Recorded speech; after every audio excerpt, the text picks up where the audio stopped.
Good evening students. आज हम class 6 के मैथमेटिक्स का चैप्टर अंडरस्टैंडिंग एलिमेंट्री शेप्स के बारे में चर्चा करेंगे। टॉपिक है अंडरस्टैंडिंग एलिमेंट्री शेप्स।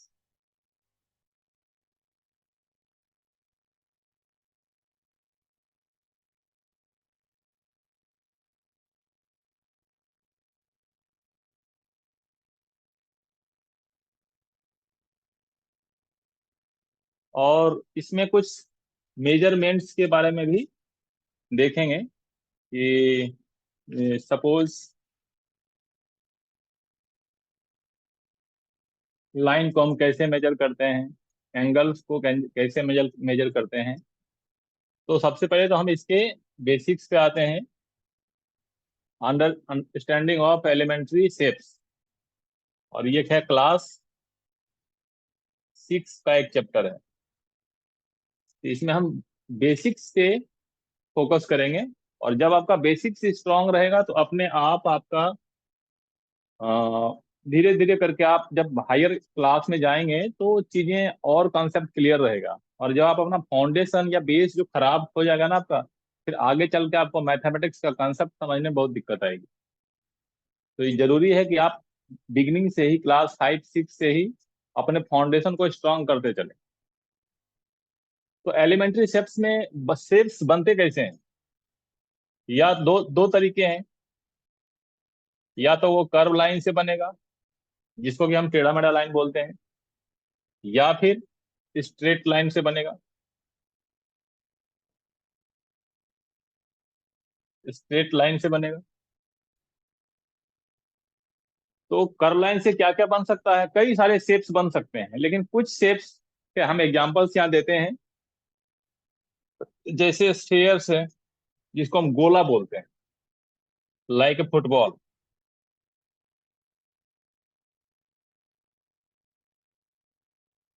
इसमें स्ट्रेट लाइन नहीं है कुछ भी। कोन, जैसे हम आइसक्रीम खाते हैं, इसका शेप कैसा होता है? कोन की तरह होता है। सिलेंडर,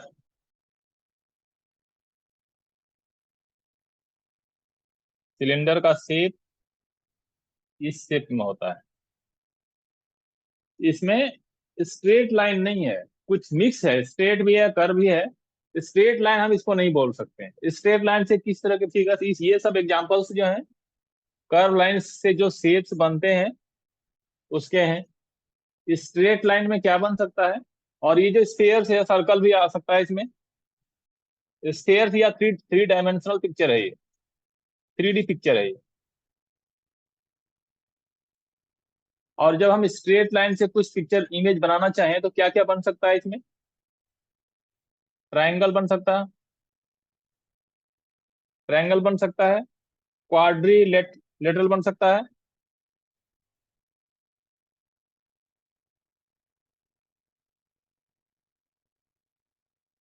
पॉलीगॉन्स बन सकता है,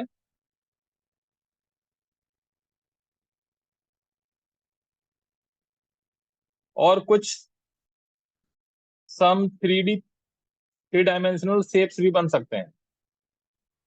3D मीन्स 3 डायमेंशनल शेप्स। जैसे कि इसमें 3 डायमेंशनल शेप्स में हम क्या बोल सकते हैं उसको? हम क्यूब, क्यूबाइड,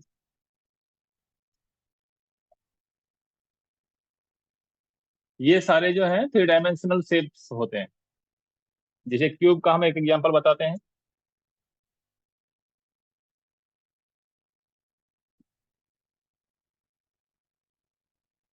ये 3 डायमेंशनल पिक्चर है। आप इस दस्तखत को देख लो, ये भी 3 डायमेंशनल है। तो ये स्ट्रेट लाइन से इस तरह के शेप्स हम बना सकते हैं। और कर्व लाइन यानी टेढ़े मेढ़े लाइन से हम स्फेयर्स है, कोन है, सिलेंडर है, ये सब बना सकते हैं। तो आज हम इन सभी चीजों के बारे में समझेंगे। और कुछ मेजरमेंट्स देखेंगे कि हम लाइन को कैसे मेजरमेंट कर सकते हैं, ट्रायंगल को कैसे मेजर कर सकते हैं, उसके बारे में कुछ आइडिया लेंगे। तो हम स्टार्ट करते हैं। हम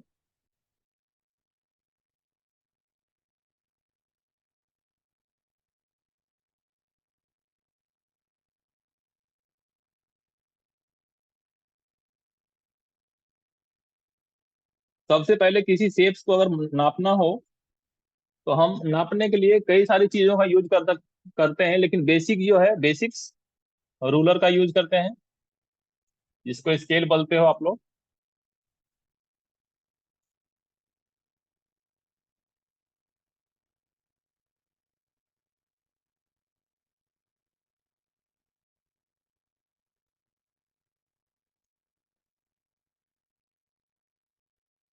ये स्केल होते हैं, रूलर का यूज करते हैं। या फिर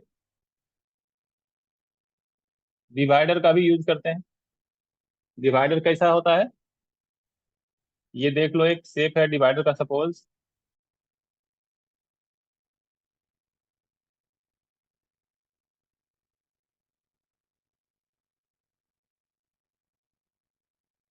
इसका भी यूज करते हैं। ये बेसिक्स है उसके, किसी भी चीज को, लाइन को मापना हो या फिर ट्रायंगल को मापना हो तो इसके लिए इसका। या फिर हम और भी नापने के लिए जो यूज करते हैं, प्रोटेक्टर,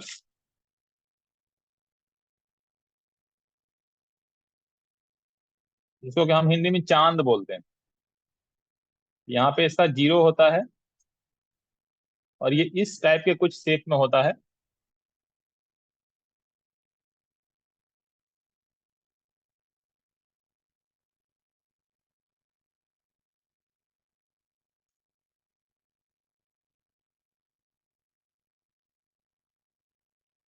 इस टाइप के शेप्स में ही होते हैं।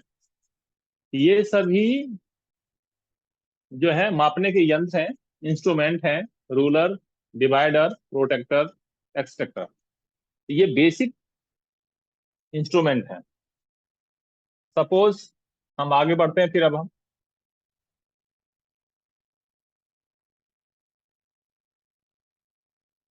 एक लाइन सेगमेंट लेते हैं हम।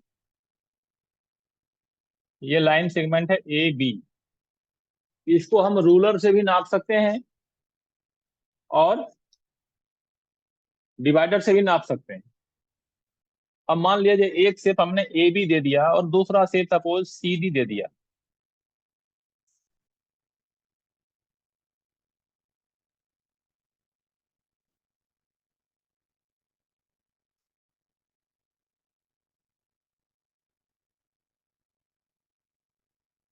C D.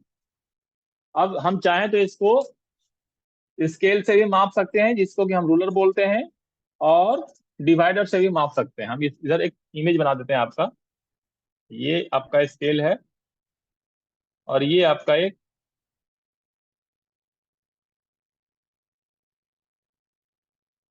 डिवाइडर है।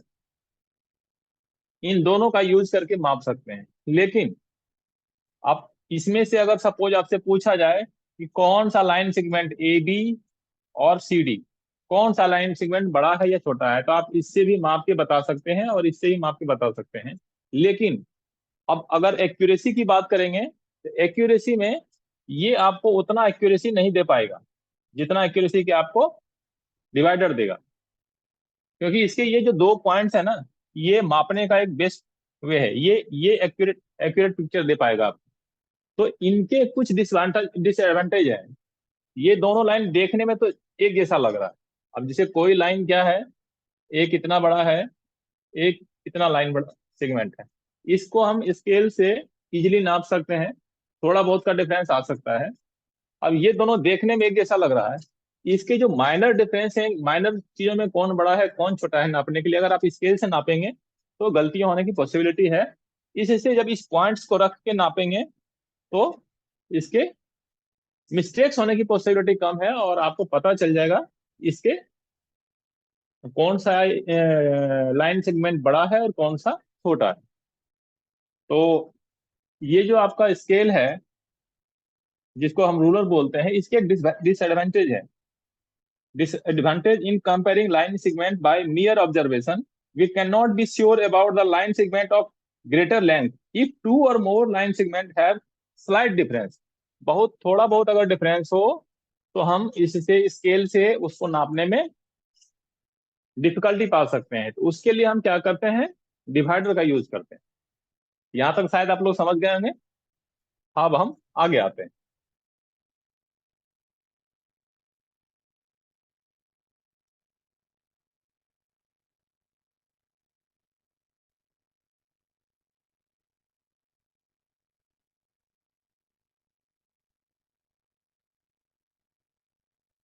अब हम एंगल्स पे आते हैं। बाद में हम जब सारे टॉपिक्स कवर कर लेंगे तो एक दो एग्जाम्पल सारे पे हम कोशिश करेंगे उसको सब पे दें। एंगल्स पे आते हैं। एंगल्स में कई तरह के एंगल्स होते हैं। राइट एंगल,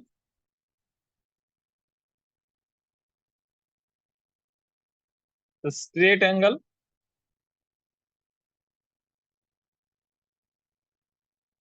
राइट एंगल जिसका कि एंगल 90 डिग्री का होता है। स्ट्रेट एंगल ये 180 डिग्री का होता है। अब आप सपोज एक क्लॉक ले लो, वॉल क्लॉक। यहाँ हम 12 से स्टार्ट करते हैं। आपको घड़ी अगर पता होगा तो 12 से स्टार्ट करते हैं। और इसमें छोटी सुई घंटे की सुई होती है, बड़ी सुई मिनट की सुई होती है। यहाँ पे हमारा 3 होता है, यहाँ हमारा 6 होता है, यहाँ हमारा 9 होता है, और यहाँ 12 होता है। इसके बीच में 1 2, 1 2 3 4 5 6 7 8 9। ये 10 हो गया, ये 11 हो गया। एक इमेजिनरी हमने बना दिया। ये मान लो मिनट की सुई है, ये घंटे की सुई है, ये छोटी सुई है।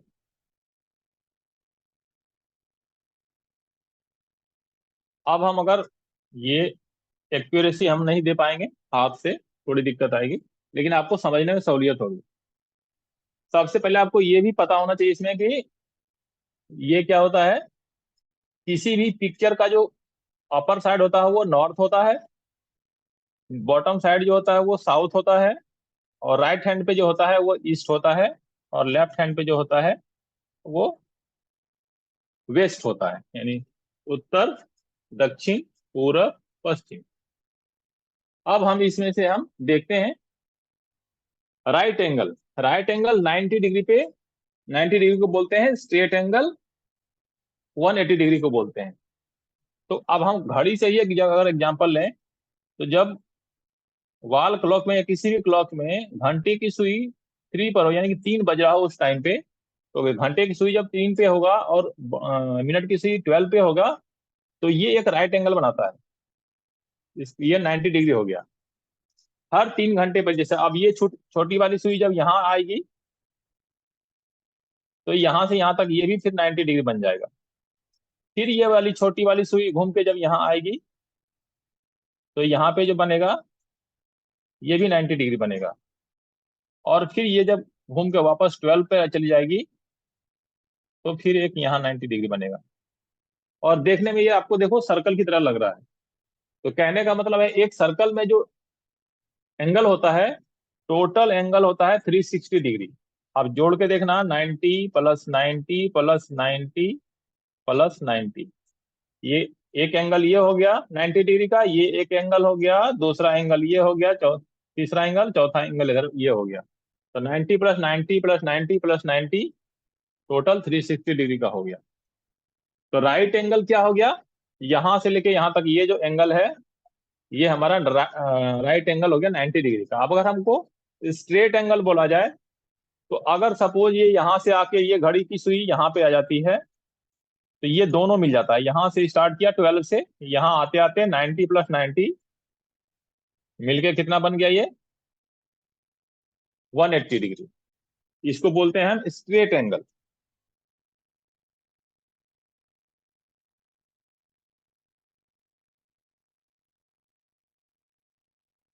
अब घड़ी में अगर हम देखें, टर्निंग बाय 4 स्ट्रेट एंगल्स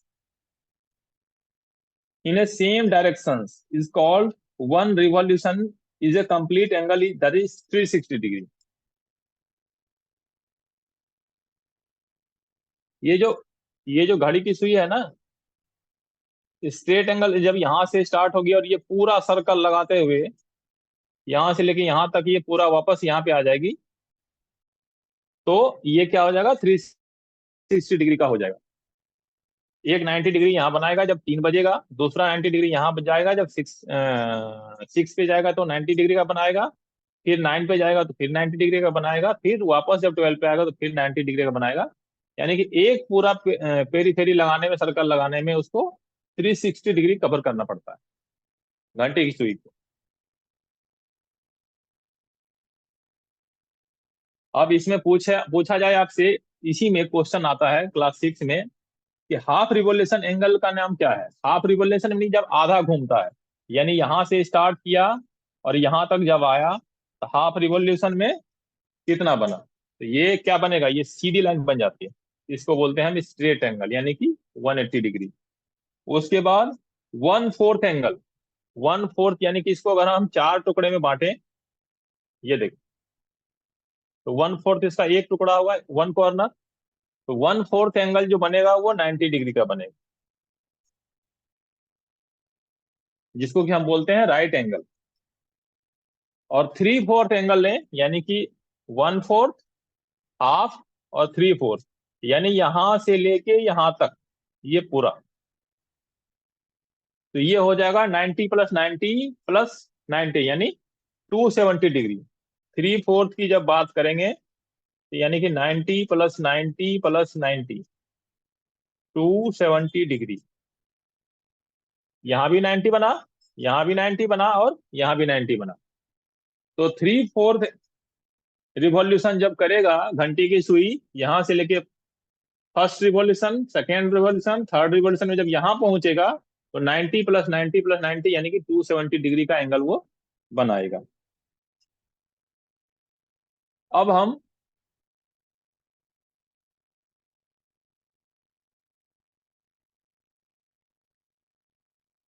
उस समय गंदा हो गया था, इसको हम फिर से फ्रेश बना देते हैं, सिंपल सा। ये बना दिया मान लीजिए। अब एंगल में जब आते हैं, एंगल के टाइप्स होते हैं। एक्यूट एंगल, दूसरा क्या होता है, राइट एंगल, तीसरा क्या होता है, ऑब्ट्यूस एंगल, और चौथा होता है रिफ्लेक्स एंगल।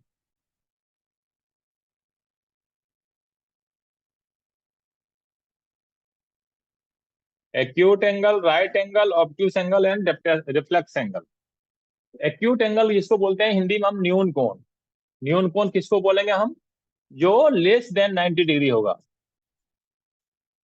इसका जो ये जो एक्यूट एंगल होता है 90 डिग्री, यानी यहाँ से यहाँ तक के बीच को, इसको हम बोलते हैं राइट एंगल। लेकिन इससे अगर थोड़ा सा भी छोटा हुआ, सपोज यहाँ चला आया या यहाँ चला आया, तो इसका 90 डिग्री से ये कम हो जाएगा। तो 90 डिग्री से जो भी कम होगा वो एक्यूट एंगल कहलाएगा। राइट एंगल एग्जैक्ट 90 डिग्री का होता है। जैसे यहाँ हम ए लें, इसको ओ मान लो, बी, सी, डी। एक बीच में हम इमेजिनरी लाइन जो ये खींचे हैं, इसको हम ई मान लें। तो एंगल को जब भी लिखा जाता है, तो ये जहां पे एंगल बनता है उसको बीच में लिखा जाता है।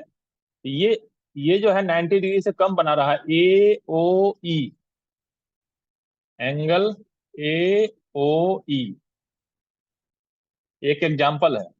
इसका है एक्यूट अंकल, एक्यूट एंगल का एग्जाम्पल है ए ओ ई। जब भी लेंगे हम, ये जो बीच में जो भी अल्फाबेट्स रहेंगे ना इसमें, वो यहाँ वाले रहेंगे जहाँ पे एंगल बना रहा है। यहाँ अगर एक्स लिखा रहता तो बीच में हम एक्स लिखते, यहाँ वाई लिखा रहता तो बीच में हम वाई लिखते।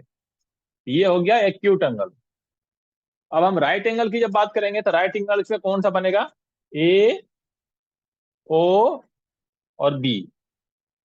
ये क्या हो जाएगा, ए ओ और बी। अब अगर हम ऑब्ट्यूस एंगल एंगल की बात करें, इसको बोलते हैं हम अधिक कोण, जिसको बोलते हैं greater than right angle but less than 180 degree. तो इसमें क्या होगा, अधिक कोण जिसको बोलते हैं हम हिंदी में,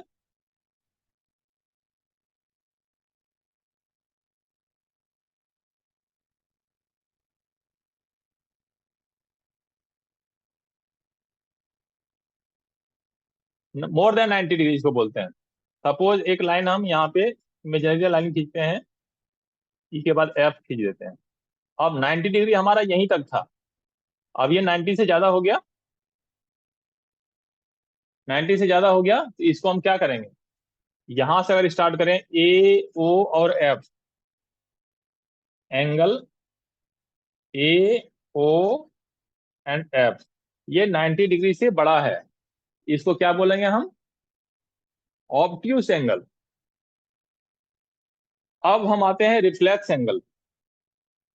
तो रिफ्लेक्स एंगल किसको बोलते हैं, बृहद कोण जिसको बोलते हैं। और बृहद कोण क्या होता है, 180 डिग्री से, यहां से जब हम यहां तक आते हैं कोण ए ओ सी पे, एंगल ए ओ सी तक तो 180 डिग्री बन रहा है। ए ओ सी से जैसे ही हम आगे बढ़ेंगे, यहाँ पे कोई एक ले लेते हैं हम, सपोज यहाँ ई लिए थे, यहाँ एफ लिए, यहाँ हम जी ले लेते हैं।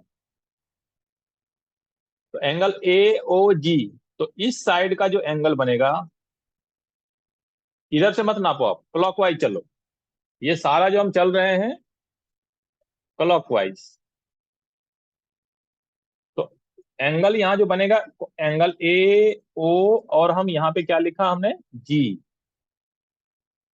तो ये जो एंगल बनेगा, ये देखो यहां से यहां तक ये था 90, ये था 90, तो यहां तक हो गया 180। और इससे आगे जैसे ही बढ़ेंगे तो यहाँ जी पे आ गए, 180 से ज्यादा चला है, तो ये क्या हो गया, एंगल ए ओ जी जो यहाँ का पूरा एंगल बना, वो हो गया रिफ्लेक्स एंगल। ये आपका एक कुछ एग्जांपल्स हुए कि हम कैसे आइडेंटिफाई करेंगे कि ये एक्यूट एंगल है या राइट एंगल है या ऑब्ट्यूस एंगल है या रिफ्लेक्स एंगल है। इसके लिए आपको उसका डिग्री को देखना पड़ेगा। ये जो है लेस देन 90 होता है, ये इक्वल टू 90 होता है, ये ग्रेटर देन 90 होता है, ग्रेटर देन 90। और ये क्या होता है, ग्रेटर देन 180 डिग्री। और इसको नापने के लिए हम प्रोटेक्टर का यूज करते हैं, जिसको हम हिंदी में चांद बोलते हैं। आपके पास जो बॉक्स होता है ना, इंस्ट्रूमेंट बॉक्स, उसमें ये सारी चीजें अवेलेबल होते हैं। यहाँ मान लो जीरो है,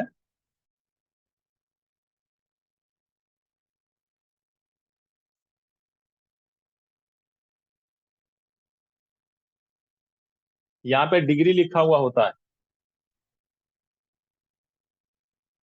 यहाँ यहाँ जीरो से स्टार्ट हुआ, यहाँ पे जब आओगे आप 90 डिग्री चले जाएगा, और यहाँ पे जब आओगे तो 180 डिग्री चला जाएगा। तो इसको, अगर ये सारे को नापना है कि यहाँ से लेके यहाँ तक, सपोज हम इसको फिर से मिटाते हैं, नहीं मिटाते नहीं है तो हम साइड में कहीं करते हैं।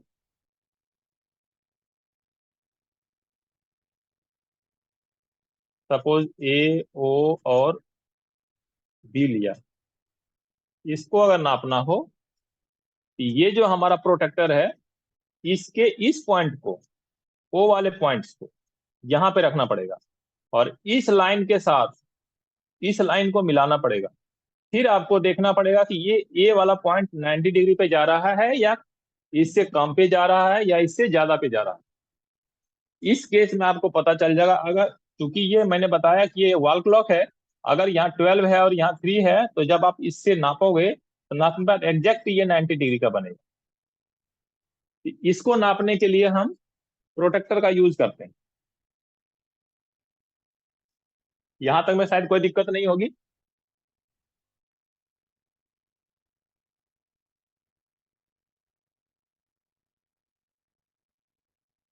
अब हम आते हैं परपेंडिकुलर लाइन। क्या है, परपेंडिकुलर लाइन किसको बोलते हैं, perpendicular lines, when two lines inserted and the angle between them is a right angle। तो टू लाइन इंसर्टेड, तो हमने एक line, suppose line segment A B लिया,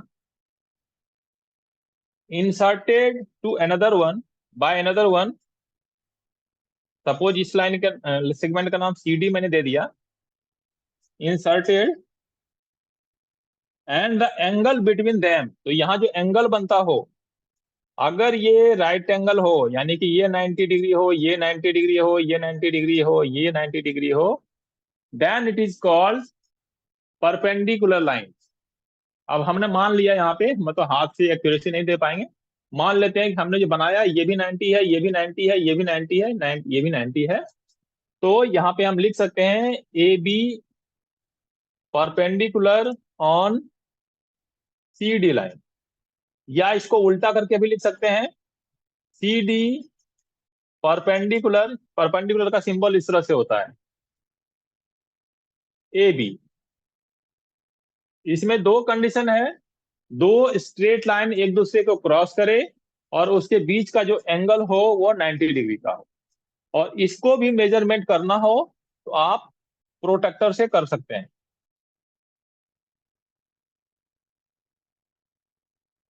प्रोटेक्टर से कर सकते हैं इसको भी।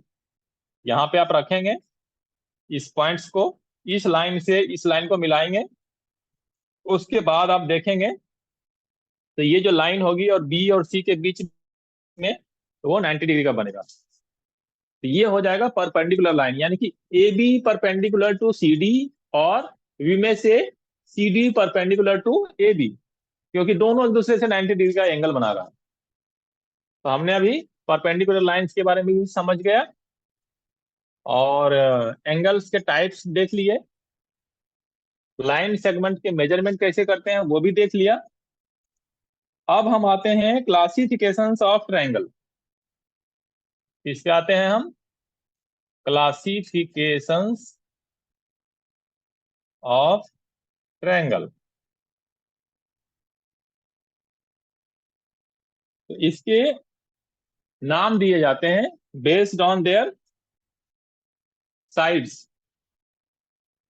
A triangle having all three unequal sides is called scalene triangle, यानी कि उसको विषम बाहु त्रिभुज बोलते हैं। यानी उसका कोई भी एंगल, एक पहले नंबर में हमने लिया अ triangle having all three unequal sides, एक साइड इतना बड़ा हो, दूसरा साइड इतना बड़ा हो, तीसरा साइड, मतलब तीनों में से कोई भी एक दूसरे से उसकी लंबाई नहीं मिलती हो, तो अगर उसका ऑल साइड अनइक्वल हो तो उसको बोलते हैं हम स्केलेने ट्रायंगल। क्या बोलेंगे हम इसको? स्केलेने ट्रायंगल, यानी हिंदी में बोलते हैं इसको विषम बाहु।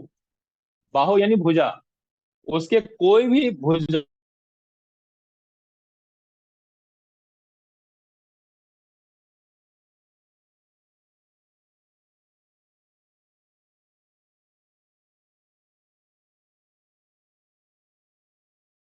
दूसरा है इसमें a triangle having two equal sides. मान लिया इसमें ये साइड्स और ये साइड्स टू इक्वल साइड्स हैं, थर्ड साइड इक्वल नहीं है, यानी ये बराबर ये, इसमें ए बी सी, इसमें भी ले लो ए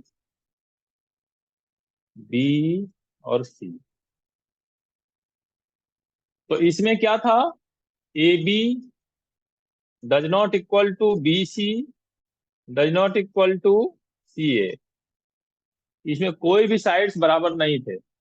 इसमें क्या है, A B is equal to A C, A B is equal to A C, but does not equal to B C. ये बी सी अलग है, ए बी और ए सी बराबर है।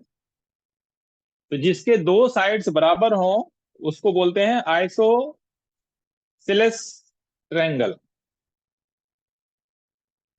इसको हम क्या बोलते हैं? आइसो आइसोसेलेस ट्रायंगल, यानी कि समद्विबाहु। इसको बोलते हैं हिंदी में हम विषम बाहु, स्केलेने ट्रायंगल को, और आइसोसेलेस ट्रायंगल को बोलते हैं हम समद्विबाहु ट्रायंगल। और थर्ड वन आता है इसमें a triangle having all three sides are equal. जिसके तीनों साइड्स बराबर हो। फिर से एक ट्रायंगल बनाता हूं मैं, ABC ही नाम दे रहा हूं इसको। इस ऐसा एंगल जिसका ये sides is equal to this side is equal to this side, तीनों साइड्स बराबर हो। कहने का मतलब AB is equal to BC is equal to CA। अगर तीनों साइड बराबर हैं इसके, तो इसको क्या हो जाएगा, ये इक्विलेटरल ट्रायंगल, समबाहु। इसको क्या बोलेंगे हम,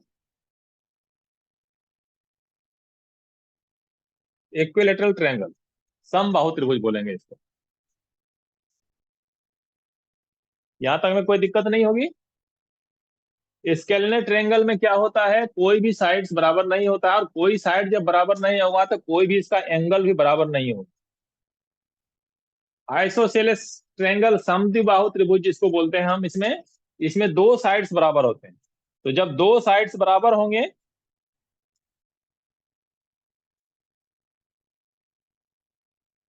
जस्ट ए मिनट,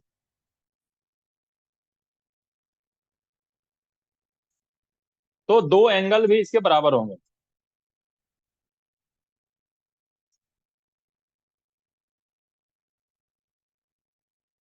और जब हम इक्विलेटरल ट्रायंगल की बात करते हैं समबाहु त्रिभुज में, तो इसमें सारे साइड्स बराबर हैं, AB is equal to BC is equal to CA।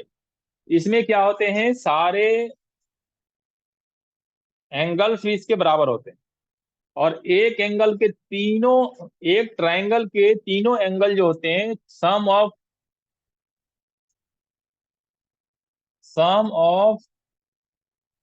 Angles of और triangle is equal to 180 degree.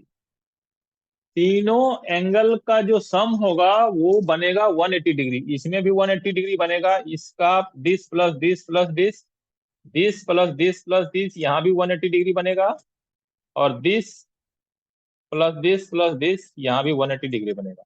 अब चूंकि ये समबाहु त्रिभुज है, इक्विलेटरल ट्रायंगल है, इसमें सारा एंगल भी बराबर होगा, तो हमको पता है 60 × 6, यहाँ भी 60 60, ये सारे 60 डिग्री के एंगल बनाएंगे इसमें। तो हम यहाँ पे क्या किए, क्लासिफिकेशन ऑफ ट्रायंगल्स को समझे कि स्केलिनेट ट्रायंगल कैसे बनता है। उसमें कोई भी साइड्स भी बराबर नहीं होगा, कोई एंगल्स बराबर नहीं होगा। उसी तरह जब हम आइसोसेलेस ट्रायंगल में जाएंगे, इसमें टू साइड्स बराबर होगा, और टू साइड्स बराबर होगा तो दो एंगल भी इसमें बराबर होंगे, तीसरा एंगल ये बराबर नहीं होगा। और थर्ड वन में जब जाते हैं इक्विलेटरल ट्रायंगल में, इनके तीनों साइड्स भी बराबर होंगे और तीनों एंगल्स भी बराबर होंगे। तो तीनों एंगल को इसमें क्या करेंगे, 180 से 3 में डिवाइड करोगे 60 आएगा। तो ये भी 60 का होगा, ये भी 60 का होगा, ये भी 60 होगा, और तीनों का सम मिलके 180 हो जाएगा। ये हो गया आपका क्लासिफिकेशन ऑफ ट्रायंगल।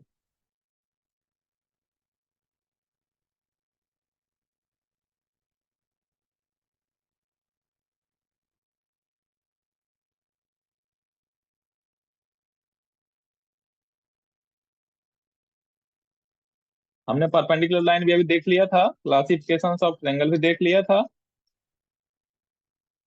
अब हम आते हैं क्वाड्रिलेटरल्स,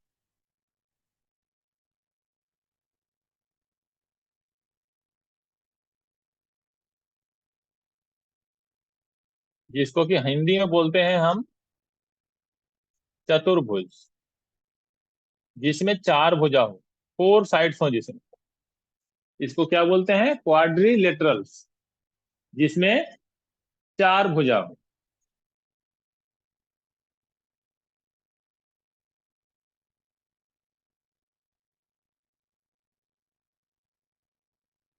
फोर फोर साइड्स। अब इसके भी क्लासिफिकेशन करेंगे हम, इसमें भी कई सारे टाइप्स होते हैं, क्वाड्रिलेटरल्स के भी टाइप्स होते हैं। तो हम करते हैं उसमें, सबसे पहले आते हैं हम रेक्टेंगल पे।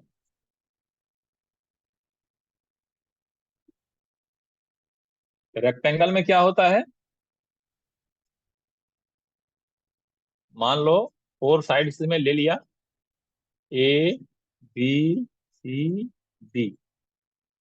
रेक्टेंगल जिसको आयत बोलते हैं हम, अपोजिट साइड्स जो होते हैं वो पैरेलल होते हैं और लेंथ में इक्वल होते हैं।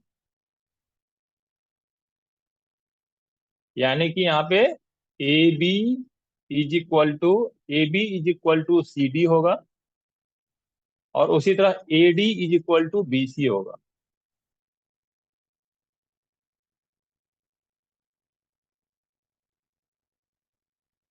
और इसमें सारे एंगल जो बनेंगे वो राइट एंगल बनेंगे, राइट एंगल यानी 90 डिग्री।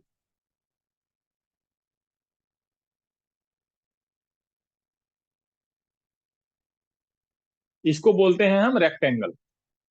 कहने का मतलब A B is equal to D C होगा लेंथ में, और ए बी के पैरेलल लाइन होगा सी डी, पैरेलल भी होगा और इक्वल भी होगा लेंथ में। उसी तरह ए डी के पैरेलल होगा बी सी, और लेंथ भी A D is equal to B C होगा, लेंथ में भी बराबर होगा। तो रेक्टेंगल के ये फीचर्स हैं, और इसके जो एंगल बनेंगे वो चारों एंगल 90 डिग्री के बनेंगे। अब हम आते हैं स्क्वायर में।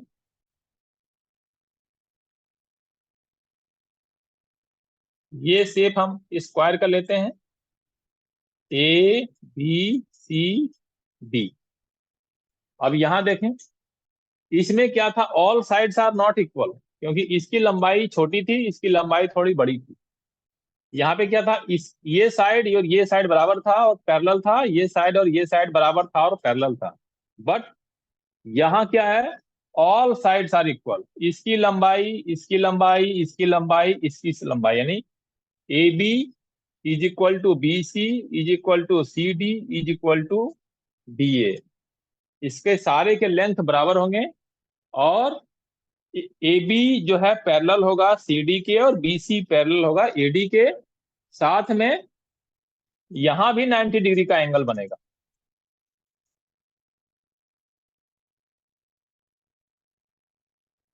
ये हमारा स्क्वायर हो गया और ये हमारा रेक्टेंगल हो गया। माइनर डिफरेंस है, इसमें क्या है, opposite sides equal and parallel होता है, लेकिन यहाँ पे ऑल साइड्स आर इक्वल होता है। रेक्टेंगल और स्क्वायर समझ गए। अब हम आते हैं parallelogram, C number.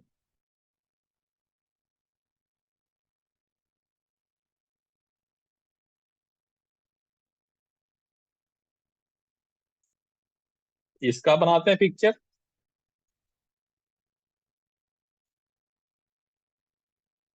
A B C and D. इसमें क्या होता है, इसमें भी फोर साइड्स होता है। जितने ये सारे टाइप्स ऑफ क्वाड्रिलेटरल है, रेक्टेंगल, स्क्वायर, पैरेललोग्राम, सब में फोर साइड्स होंगे। तो पैरेललोग्राम में क्या होता है, four sides, opposite sides are parallel, यानी कि एडी का पैरेलल इसका पैरेलल बीसी होगा, और ए बी का पैरेलल डीसी होगा। A B parallel to B C. एक एक फीचर से इसका हो गया। And equal to each other, length भी इसमें, इसकी लंबाई, इसकी लंबाई, इसकी लंबाई, इसकी लंबाई सब बराबर होगी।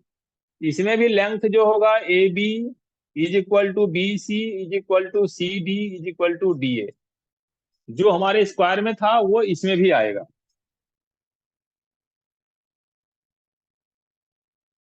Opposite angles are congruent. Opposite angles यानी कि ये एंगल एक हो गया, तो इसके अपोजिट में क्या होगा, बी।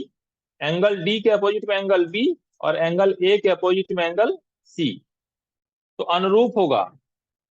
इसको क्या बोलते हैं इंग्लिश में, कंग्रुएंट, अनुरूप, सिमिलर।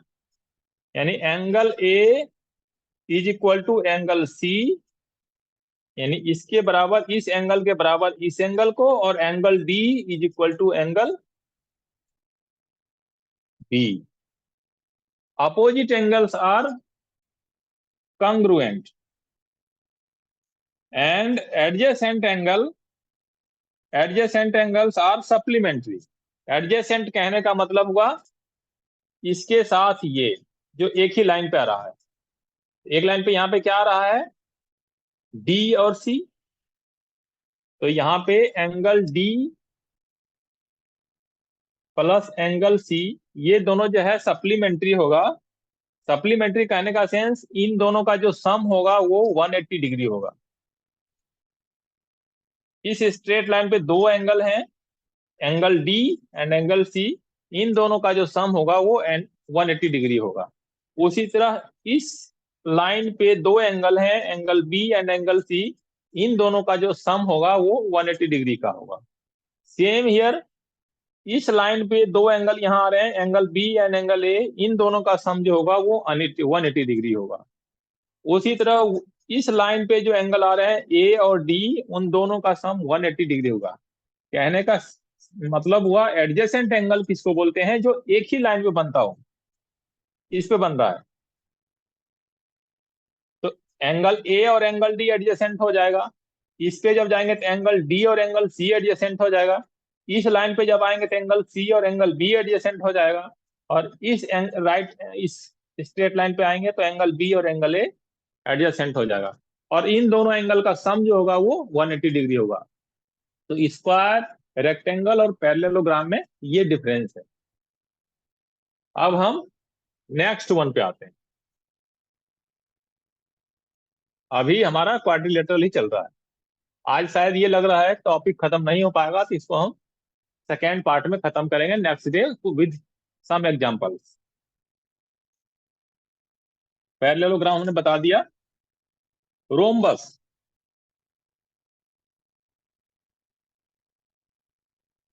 जिसको बोलते हैं हम हिंदी में समचतुर्भुज।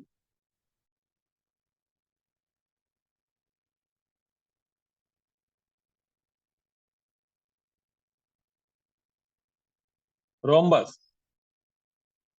इसमें क्या होता है,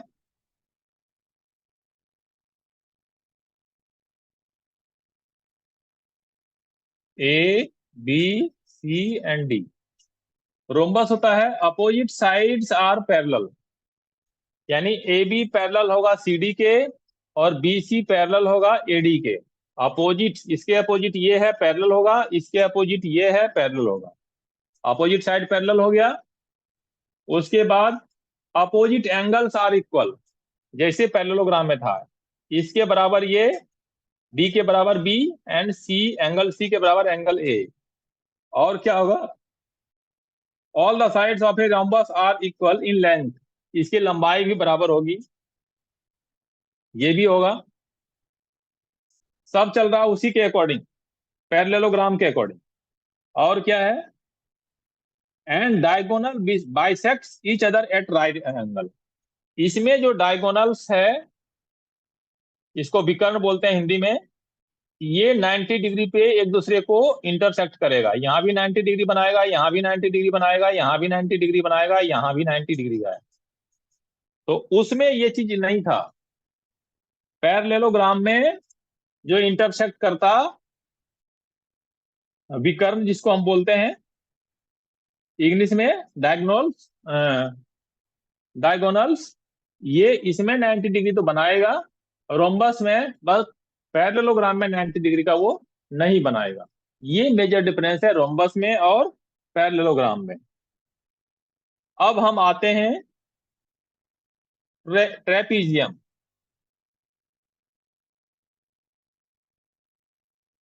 इसको हम बोलते हैं हिंदी में समलंब चतुर्भुज। समलंब चतुर्भुज ट्रेपीजियम। इसमें क्या है,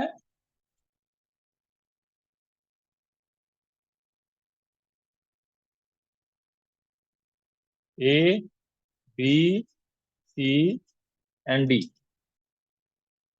one pair of opposite sides are parallel. इसमें टोटल चार साइड्स हैं, 1 2 3 एंड 4। लेकिन इसमें दो, वन पेयर जो है मतलब एक जोड़ा, वो पैरेलल होगा। तो देखो A B and C D, A B parallel to C D, but A C does not parallel to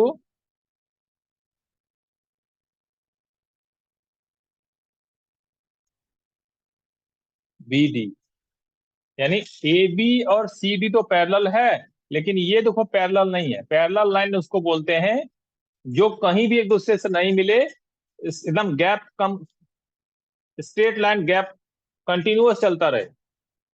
इस लाइन को जब हम आगे बढ़ाते हैं तो देखो आगे चल के यहाँ पे मिल जा रहा है। तो जो लाइन आगे चल के मिल जाए कहीं जाके, वो इस पैरेलल लाइन नहीं बन सकता है। तो एसी और बीडी जो है पैरेलल लाइंस नहीं है।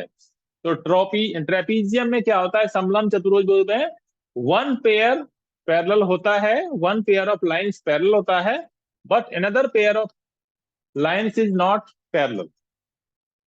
ये ट्रेपीजियम हो गया।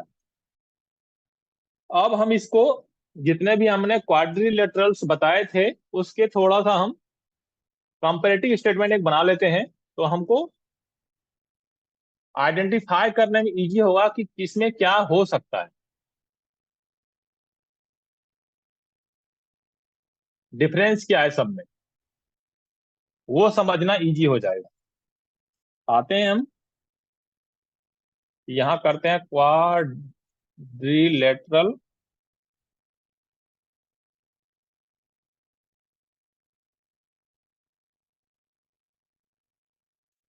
अपोजिट साइड,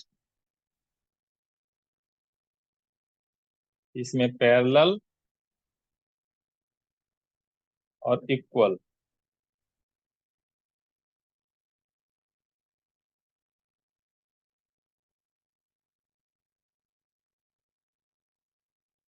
कंपैरेटिव सीट बना रहे हैं सबका। ऑल साइड्स इक्वल, किसका होगा किसका नहीं होगा ये देखना है। Opposite angles equal equal,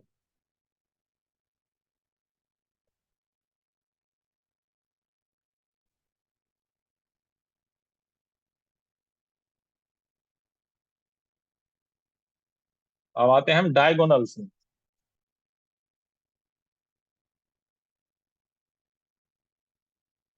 equal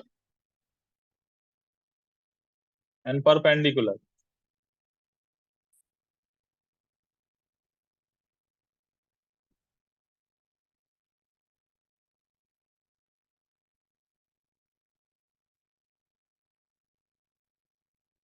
इधर हम लिखेंगे टाइप्स ऑफ क्वाड्रिलेटरल, और उसमें देखेंगे कि अपोजिट साइड किसका पैरेलल है किसका नहीं है, अपोजिट साइड किसका इक्वल है नहीं है, किसके ऑल साइड्स इक्वल हैं, किसके अपोजिट एंगल्स इक्वल हैं, किसके डायगोनल्स इक्वल हैं, किसके डायगोनल्स परपेंडिकुलर हैं।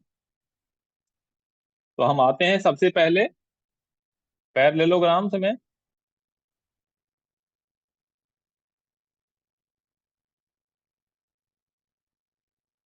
जिसको हम समलंब चतुर्भुज बोलते हैं।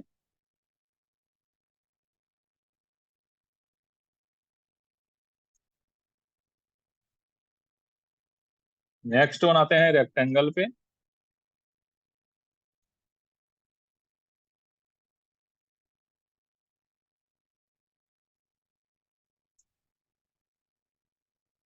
उसके बाद आते हैं स्क्वायर पे।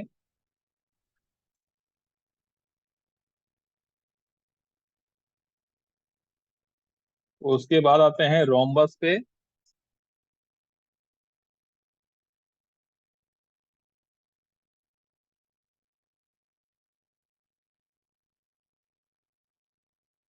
इसके आगे आते हैं हम ट्रेपीजियम पे।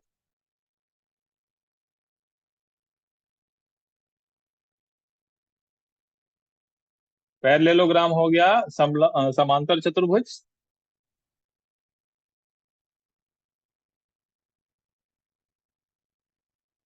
रेक्टेंगल हो गया आयत।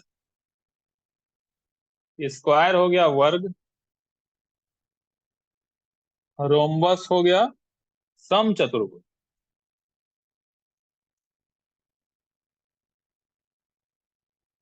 और ट्रेपीजियम हो गया समलंब चतुर्भुज, जिसको कि सबसे लास्ट में हमने अभी बताया था, जिसे कि दो वन पेयर ऑफ साइड्स जिसके बताए थे कि हमने पैरेलल होता है, one pair of sides not parallel. अब हम देखते हैं इसमें पैरेललोग्राम में देखते हैं इसके अपोजिट साइड्स जो हैं पैरेलल होंगे, इसके अपोजिट साइड लेंथ में भी इक्वल होंगे, इसके ऑल साइड्स इक्वल नहीं होंगे। अपोजिट साइड इसमें इक्वल होगा, ऑल साइड इक्वल नहीं होगा इसका। उसके बाद अपोजिट एंगल्स इसके इक्वल होंगे, बिल्कुल होंगे। डायगोनल्स इक्वल नहीं होंगे और परपेंडिकुलर भी इसके इक्वल नहीं होंगे। तो इसके जो फीचर्स हैं आप याद कर लेना, पीछे जो मैंने अभी डेफिनेशन सबका बताया उससे उसी के बेस पे हमने एक एक कंपैरेटिव शीट बनाया है कि किसमें क्या हो सकता है या नहीं हो सकता है। पैरेललोग्राम में अपोजिट साइड्स इक्वल होगा, पैरेलल होगा, अपोजिट साइड इक्वल भी होगा, ऑल साइड इक्वल नहीं होगा, क्रॉस लगा दिया मैंने। पैरेललोग्राम में अपोजिट एंगल्स इक्वल होंगे, पैरेललोग्राम में डायगोनल्स इक्वल नहीं होगा, क्रॉस लगा दिया मैंने। पैरेललोग्राम में परपेंडिकुलर भी इक्वल नहीं होगा। ये आपको ध्यान रखना। अब आते हैं हम रेक्टेंगल में। रेक्टेंगल में अपोजिट साइड्स पैरेलल होंगे, ये भी इक्वल होगा लेंथ में।